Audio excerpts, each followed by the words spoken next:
सुप्रभात बहनों, कक्षा 9। बहनों, मेरा फ़ोन ख़राब हो गया है, इसलिए मैं ये पंजी के नंबर से जो है आपको जो है पाठ भेज रहा हूँ। तब तक आप इसी से पढ़िए। हम पढ़ रहे थे इस जल प्रलय में, आगे देखते हैं। कीचड़ पानी में लथपथ भूखे प्यासे नर नारियों के झुंड में मुक्त खिलखिलाहट लहरें लेने लगती हैं। हम रिलीफ बांटकर भी ऐसी हंसी उन्हें दे सकेंगे क्या? शास्त्री जी, आप कहाँ हैं? बलवाही नाच की बात उठते ही मुझे अपने परम मित्र भोला शास्त्री की याद हमेशा क्यों आ जाती है। यह एक बार 1937 में सिमरबनी शंकरपुर में बाढ़ के समय नाव को लेकर लड़ाई हो गई। मैं उस समय बालचर बॉय स्काउट था। गांव के लोग नाव के अभाव में केले के पौधे का भेला बनाकर ही किसी तरह काम चला रहे थे और वहीं जमींदार के लड़के नाव पर हारमोनियम तबला के साथ झिंझिर जल विहार करने निकले थे। गांव के नौजवानों से ने मिलकर उनकी नाव छीन ली थी। थोड़ी मारपीट भी हुई थी और 1967 में जब पुनपुन का पानी राजेंद्रनगर में घुस आया था, एक नाव पर कुछ सजे धजे युवक और युवतियों की टोली फिल्म में देखे हुए कश्मीर का आनंद घर बैठे लेने के लिए निकली थी। नाव पर स्टोव जल रहा था, केतली चढ़ी हुई थी, बिस्कुट के डिब्बे खुले हुए थे। एक लड़की प्याली में चम्मच डालकर एक अनोखी अदा से नेस्कैफे के पाउडर को मथ रही थी, एस्प्रेसो बना रही थी शायद। दूसरी लड़की बहुत मनोयोग से कोई सचित्र और रंगीन पत्रिका पढ़ रही थी। एक युवक दोनों पाँवों को फैलाकर बाँस की लग्गी से नाव खे रहा था। दूसरा युवक पत्रिका पढ़ने वाली लड़की के सामने अपने घुटने पर कोहनी टेक कर कोई मनमोहक डायलॉग बोल रहा था। पूरे वॉल्यूम में बजते हुए ट्रांजिस्टर पर गाना आ रहा था, हवा में उड़ता जाए मोरा लाल दुपट्टा मलमल का हो जी। हमारे ब्लॉक के पास गोलंबर में नाव पहुंची थी कि अचानक चारों ब्लॉकों की छतों पर खड़े लड़कों ने एक ही साथ किलकारियां, सीटियां और फप्तियों की वर्षा कर दी और इस गोलंबर में किसी भी आवाज़ की प्रतिध्वनि मंडरा कर गूंजती है। सो सब मिलकर स्वयं ही जो ध्वनि संयोजन हुआ उसने बड़े से बड़े गुणी संगीत निर्देशक बहुत कोशिश के बावजूद नहीं कर पाते। उन फूहड़ युवकों की सारी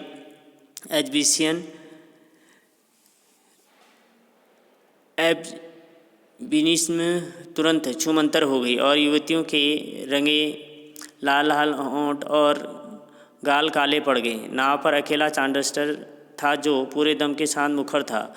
नैया तोरी मझधार होशियार काहो राम सिंगार पनैया आ रहलो है, उहू न आ रहलो है।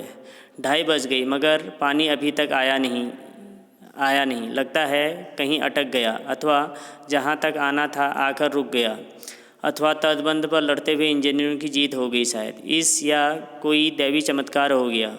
नहीं तो पानी कहीं भी जाएगा तो किधर से? रास्ता तो इधर से ही है। चारों ब्लॉकों के प्रायः सभी फ्लैटों की रोशनी जल रही है, बुझ रही है, सभी जगे हुए हैं।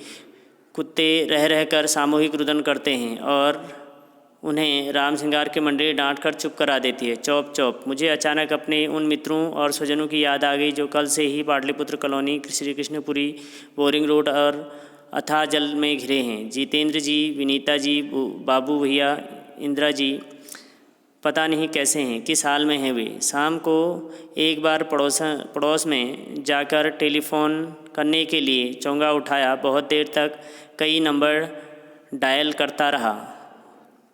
उधर सन्नाटा था एकदम, कोई शब्द नहीं, टूंग फूंग कुछ नहीं। बिस्तर पर करवट लेते हुए फिर एक बार मन में हुआ कुछ लिखना चाहिए, लेकिन क्या लिखना चाहिए? कुछ भी लिखना संभव नहीं है। क्या ज़रूरी है कि कुछ लिखा ही जाए? नहीं।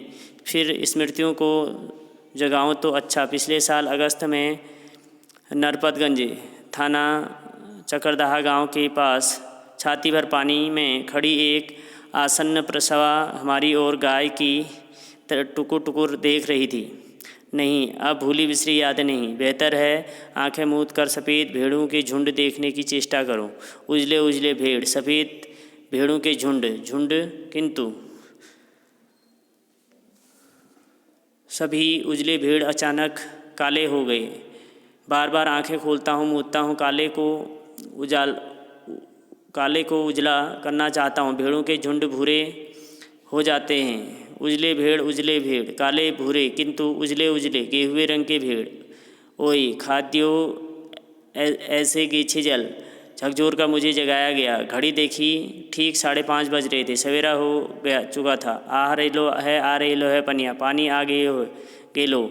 ओ राम सियारो मोहन रामचरण अरे ओ हो।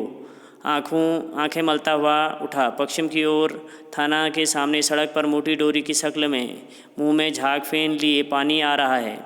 ठीक वैसा ही शाम को कॉफ़ी हाउस के पास देखा था। पानी के साथ साथ चलता हुआ किल्लोल करता बच्चों का एक दल। उधर पश्चिम दक्षिण कोने पर दिनकर अतिथिशाला से और आगे बस्ती के पास बच्चे कूद रहे क्यों रहे हैं? नहीं, बच्चे नहीं हैं, पानी है। वहाँ मोड़ है, थोड़ा अवरोध है, इसलिए पानी उछल रहा है। पश्चिम उत्तर की ओर ब्लॉक नंबर 1 के पास पुलिस चौकी के पिछवाड़े में पानी का पहला रेला आया। ब्लॉक नंबर 4 के ठीक नीचे सेठ की दुकान की बाएं बाजू में लहरें नाचने लगी। अब मैं दौड़कर छत पर चला गया। चारों ओर शोर कोलाहल, कल्लौ, चीख पुकार और पानी का कलरव, लहरों का नर्तन। सामने फुटपाथ को पार कर अब पानी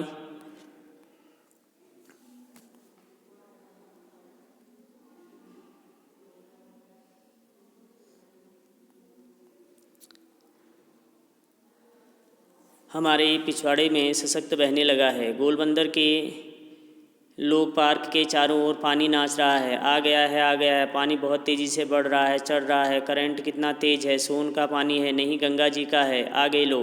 सामने की दीवार की ईंटें जल्दी जल्दी डूबती जा रही हैं। बिजली के खंभे का काला हिस्सा डूब गया है। तार के पेड़ का तना क्रमशः डूब रहा है। अभी यदि मेरे पास मूवी कैमरा होता, अगर एक टेप रिकॉर्डर होता। बाढ़ को बचपन से देखता आया हूँ, किंतु पानी का इस तरह आना कभी नहीं देखा। अच्छा हुआ जो रात में नहीं आया, नहीं तो भय के मारे न जाने मेरा क्या हाल होता। देखते ही देखते गोल पार्क डूब गया, हरियाली लोप हो गई।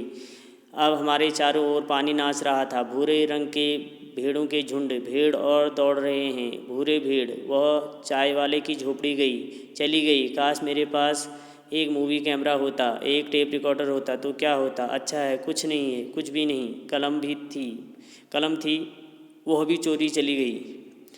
अच्छा है, कुछ भी नहीं है मेरे पास।